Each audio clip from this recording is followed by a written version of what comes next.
Good afternoon. My name is Dylan Voorhees. I'm the Clean Energy Director for the Natural Resources Council of Maine, which is a nonprofit membership organization founded in 1959 and dedicated to protecting, restoring, and conserving Maine's environment for now and for future generations. We have over 12,000 members and activists across the state, improving air quality, promoting clean energy, and taking actions to address climate change are high priorities for NRCM because they're high priorities for Maine. The EPA's proposed carbon standards for power plants are essential to protecting Maine's people and environment.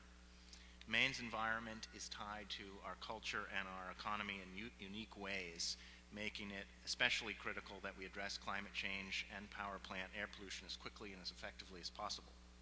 So far, over 8,000 Maine people have commented to the EPA in support of these proposed standards, but that abstract figure kind of belies the fact that climate change is already negatively impacting real people in Maine, their lives and their livelihoods.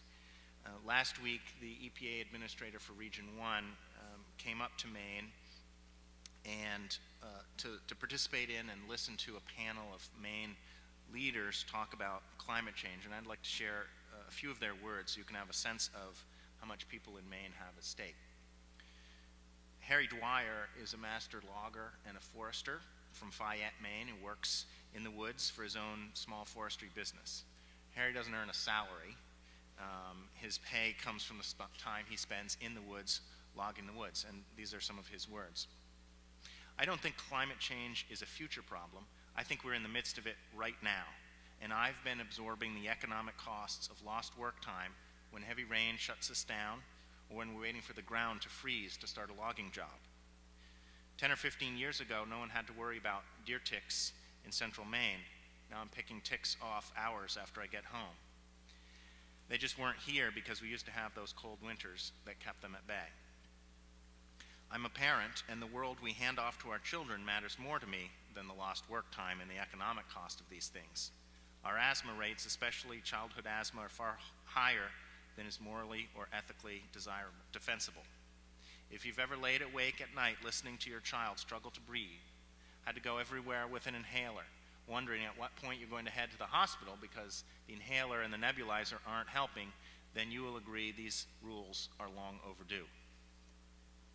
Harry is one of the people caught in the crossfire of warming and pollution, a vulnerable spot that will only get worse. The impacts of the loss of traditional winter, declining habitat for industrial softwood species, and increased invasive pests pose an enormous threat to the forest products industry in Maine. And on top of that, his son is one of over 23,000 kids in Maine suffering from asthma. Indeed, these rules are important because they help us reduce the effect of climate warming on smog formation, which fuels childhood asthma attacks and respiratory illness. Another panelist last week, who was Dr. Peggy Penoyer, an asthma specialist, says, as a specialist in asthma, I see the health effects of air pollution daily on children and adults. But what Dr. Penoyer and many other physicians in Maine are really worried about is the situation getting worse. And she cited a recent study that predicted 15,000 additional cases of serious respiratory illness in Maine by 2020 if warming continues. So by advancing these standards, along with the other air safeguard standards for mercury and soot and others, the EPA is holding polluters accountable and protecting Maine families and others. Our marine environment is also essential to our large commercial fishing sector, a $375 million lobster and shellfishing industry, and the acidification of the oceans is an existential threat to these sectors of our economy.